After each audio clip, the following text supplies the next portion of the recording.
Hey everyone, today is June 27th. It's early in the morning and I am going to a Toyota dealership to pick up my brand new 2022 Toyota RAV4 XLE Premium. It's my first new car and I'm pretty excited about it. And I just wanted to document this trip going over to the dealership. Here's my wife. We'll see how the day unfolds. I got many hours of paperwork and loan applications and all kinds of crazy stuff coming up. See you later. Okay, well here we are at Courtesy Toyota, Brandon, Florida.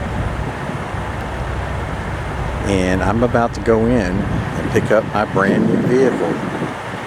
You know, it's a special time for me because it's my first new car and I just kind of wanted to go through all the documentation of getting one. I'm really excited, and I hope this RAV4 turns out to be a very special car for me. We'll talk to you later. Hey everybody. You are looking at a 2022 Toyota RAV4 XLE Premium with some accessories. And so let's go ahead and do a walk around and then we'll go inside and talk about some other features and different things. I just love the look of this this car, or SUV, whatever you want to call it. I love the new front light, that mean looking running light that they changed for this year, and also they have the LED fog light, which is really nice. Let's go ahead and just continue. You'll see the front has that trapezoid grill looking thing. I like that look too.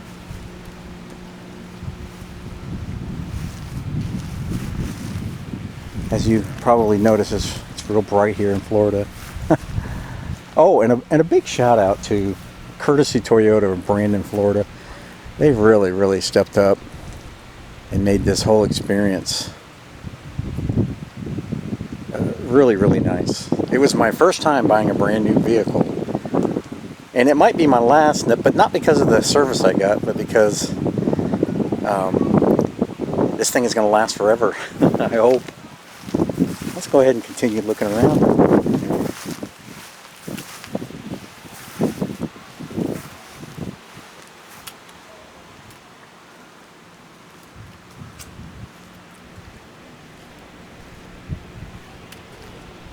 So let's start with the wheels. The wheels are 19-inch alloy. I really like the looks of these, and I like the size. They just pop real good with this color. The color on this one is sky metallic, which I really like. And I don't know if you can see it or not, but it has the body molding on here, right there in the middle of the doors. That's to help you in case you get into a tight spot, somebody opens their door, or somebody pushes a cart next to your vehicle. Hopefully it'll take the brunt of the ding instead of your paint. Up on top we have the crossbars as well. And down below, I meant to bring this up, is we have mudguards all the way around. But you know what? You have to pay for everything that you're seeing. You have to pay extra for it. It's not free, and it doesn't come with a certain package. Now, certain things come with packages depending on what you want. But here's the thing. I liked the limited series, but you pay a lot more for it. To me, I could do without some of that fancy stuff, like the digital mirror,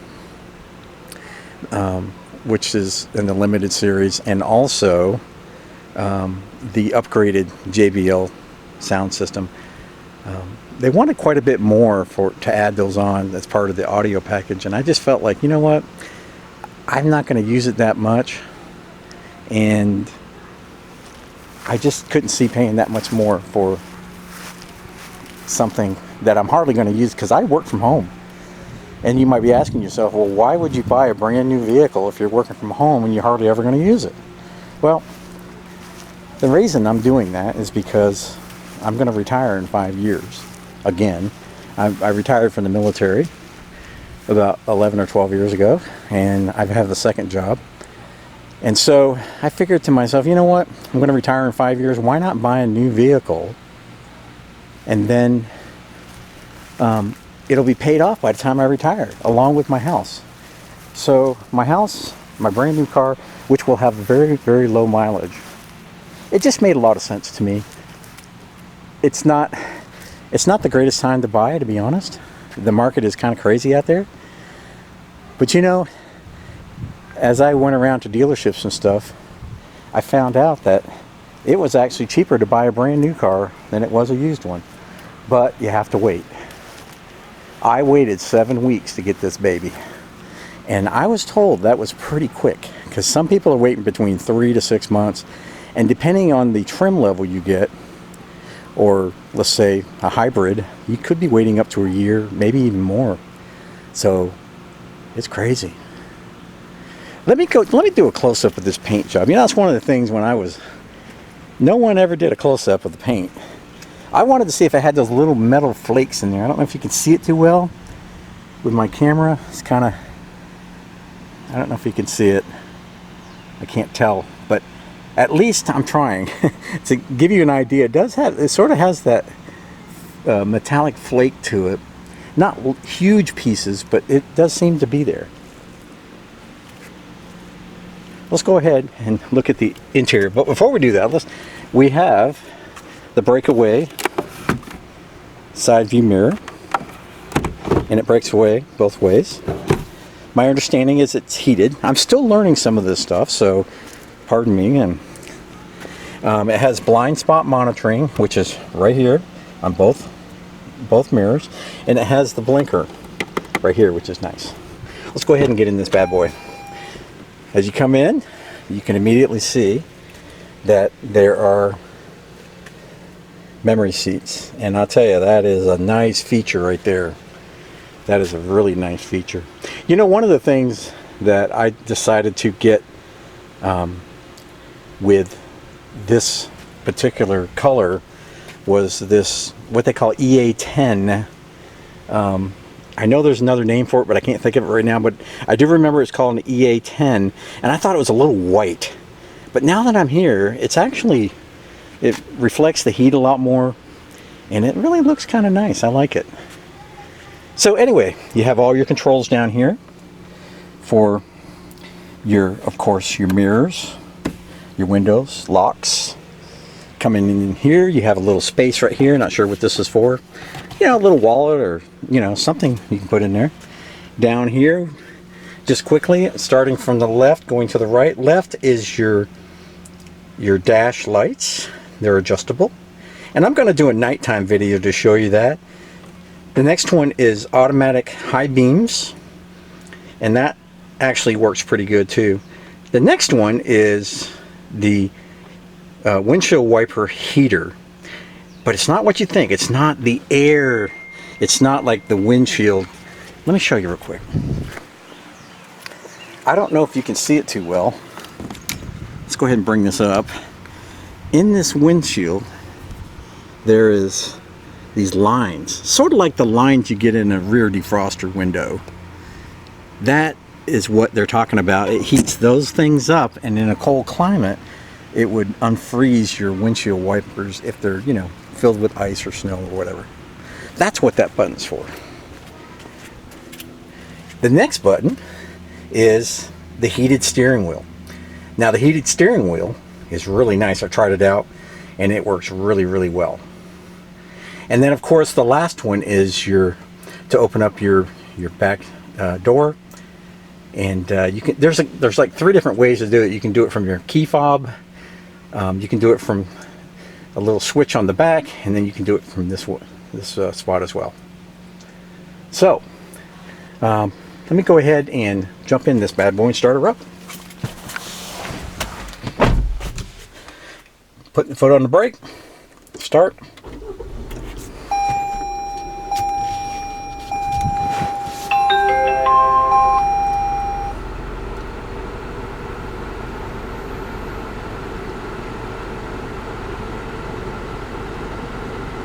Okay, so let's start over here. On the left side,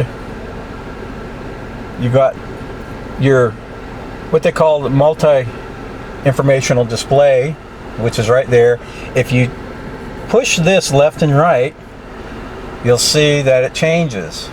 I'm not going to go through each one of these. I'm going to do an in-depth, as soon as I learn everything, I'm going to go through an in-depth review of all of those.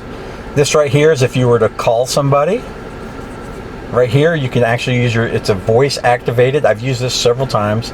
You can call somebody and say, let's say, once you hit that, it'll ask you who you want to call, and you just say, call so-and-so.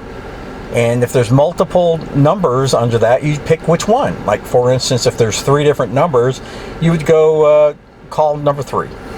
And it would call that number. It's really cool. There's another function about getting the actual text messages in as well, but that's for another time. Right down here is for your volume control, for your audio, and it also turns up your phone and stuff too. Coming over here, this stuff is really, really cool. This stuff down here, your mode switch, and it's like your seek and track switch, that actually doesn't go with this. That actually goes more with the audio over here than it does with any of this. This is your cruise control. So for cruise control, what you would do is you would hit this button. As you can, I don't know if you saw that. Let me do it again. So that your cruise control is on, and to set it, you would hit the set button right down here. This right here is your resume button. If you hit the brake and you go out a little bit, you can actually just hit the resume and it'll go back, like, you know, like a normal cruise control would use. Up here is your cruise control following, I like to call it. There's another particular name, but what's really cool, and I can't show you right here, but when I do the review on all the instrumentation, I'll show it.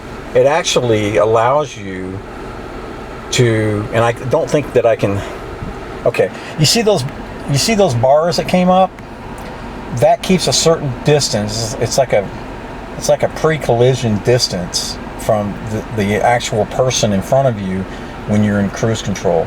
And it's really cool because you don't have to hit the brakes or anything. It just automatically keeps that certain distance. And if the car speeds up, your car speeds up. So it's sort of like almost like a terrain following, if you will, to the vehicle in front of you. It is really cool.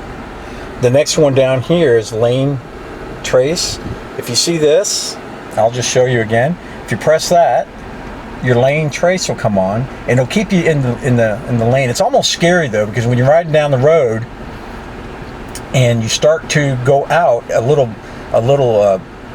buzzer will beep, and it'll actually take control of your steering wheel. But then after so many seconds, it'll tell you, hey, put your hands back on the wheel.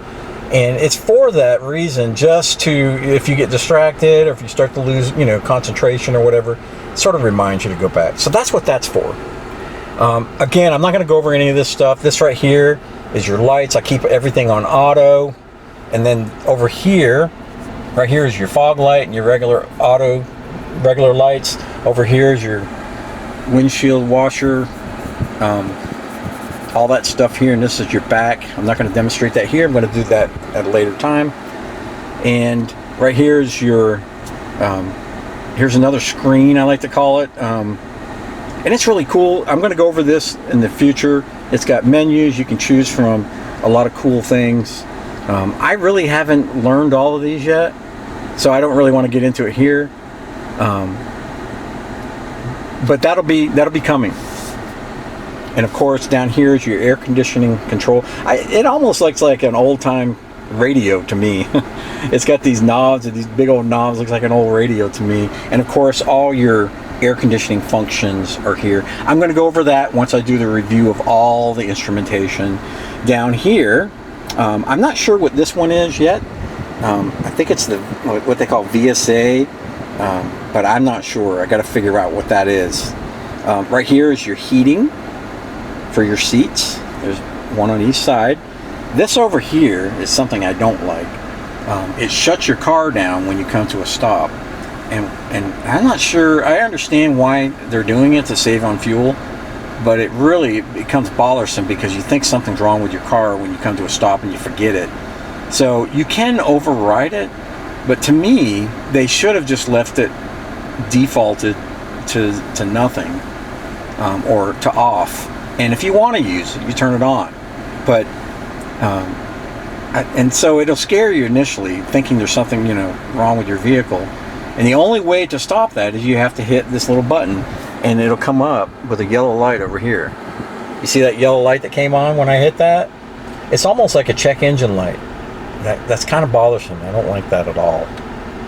But I'm trying to get in the habit of turning that thing off. Down here is one little thing that I bought, which was nice, and that's the wireless charging. I don't know if you can see it too well, it's kind of dark. That is a good investment. It's $200 something, but boy, it's come in handy already. And of course, you've got your USB port and your round port down here for charging, which is really nice.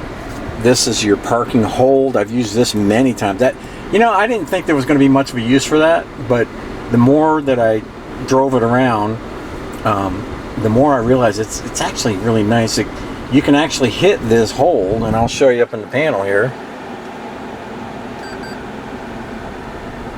I don't know if it does it when you're in park. Probably not. No, it's not.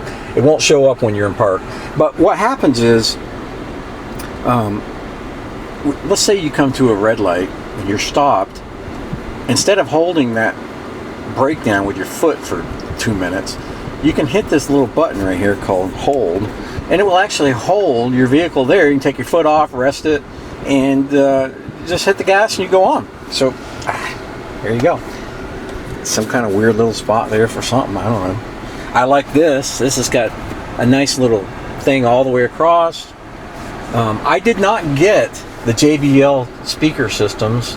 It's got a good enough, I'm not going to be in this vehicle that much, and there's no sense, and it's got good enough sound for me. It really does. Just the normal sound is great for me. But I want you to look at this. This is really cool. This is a digital rearview mirror, and no, I did not buy it from Toyota. I bought this at Best Buy. Okay? And this thing is awesome. I just got it in today, but I drove home, and it actually records your front and your back at the same time. See, the digital rearview mirror that Toyota installs for X amount of thousands doesn't record. It's really cool, but it doesn't record, and it doesn't have any kind of camera for the front view. I'm not going to go over this in this particular video, but it will be in my instrument video. But think about this. I paid about $400 for including installation for this nice digital camera, and they probably would have charged you a lot more for something similar with Toyota, but guess what? It doesn't record. And so I decided to get that. Up here is, of course, the moonroof, but guess what? When you get crossbars, it goes over the middle of this window right here. I don't really have a problem with it because I don't use my moonroof that much, but for somebody that does, that might be an issue. Over here are my LED, all the lights inside are LED, by the way. All of them.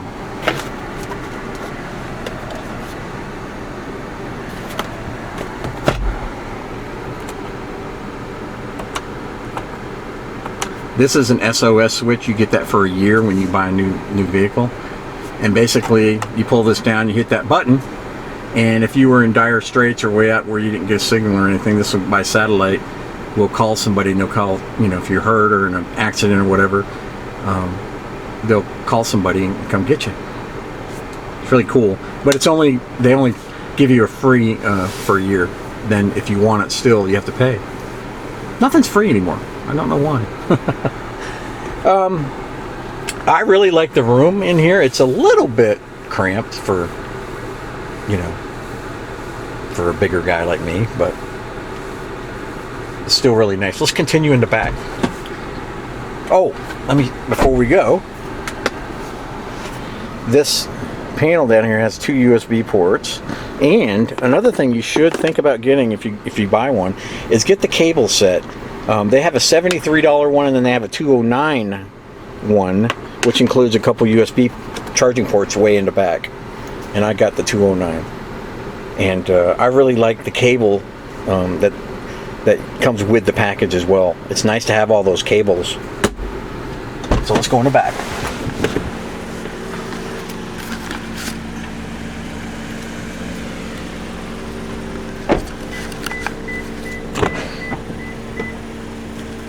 Okay, coming in here, the only thing you have is the actual window. There is no rear seat heating, anything like that. It's got pretty good room, not the greatest, but for 4 people, you got plenty of room.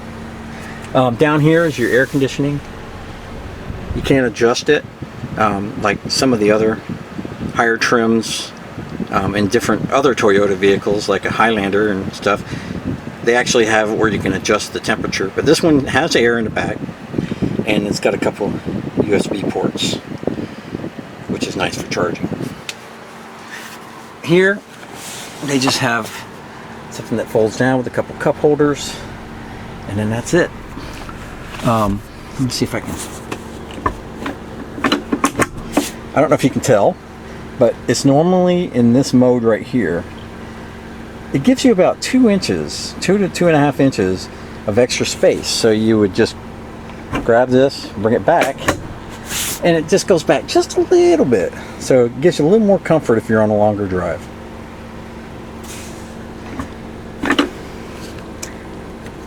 I was going to put all these back down, but I'm not going to worry about it right now. Now we come to the back.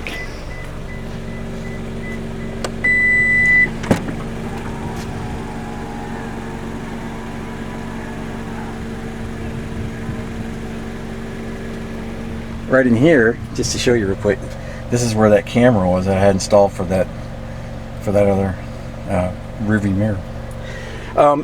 You know, nothing fancy back here. I did get the mats, which I forgot to show you up there. They're all weather mats that go in. Normally, a dealership will throw these in. They did with me, which is real nice. And these are really nice. It's nice. They cover the whole car. I've got them in the front, the middle seats, and in the back. Over here, you have this privacy thing that comes out.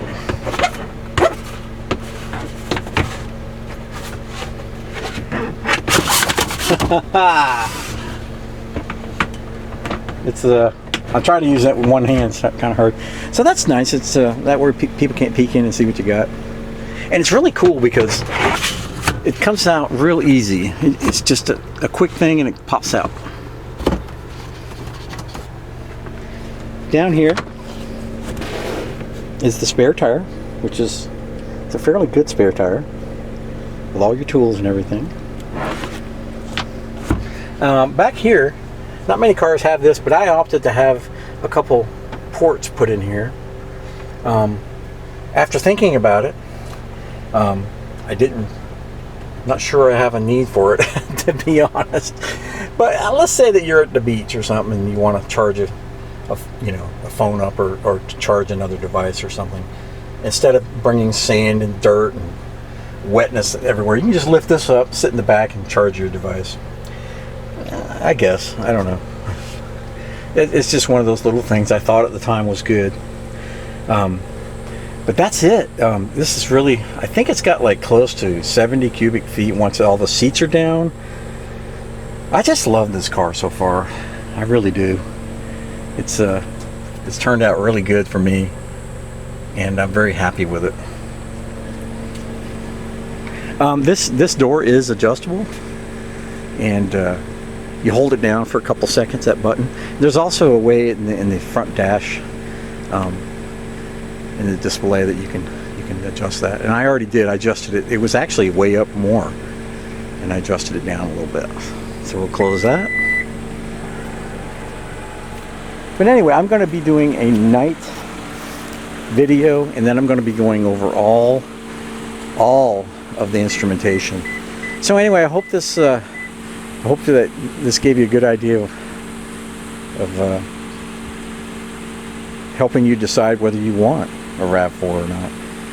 So far, I'm very, very pleased, but you know, I've only got 400 miles on it, so it's just the beginning stages, and there's so much to learn.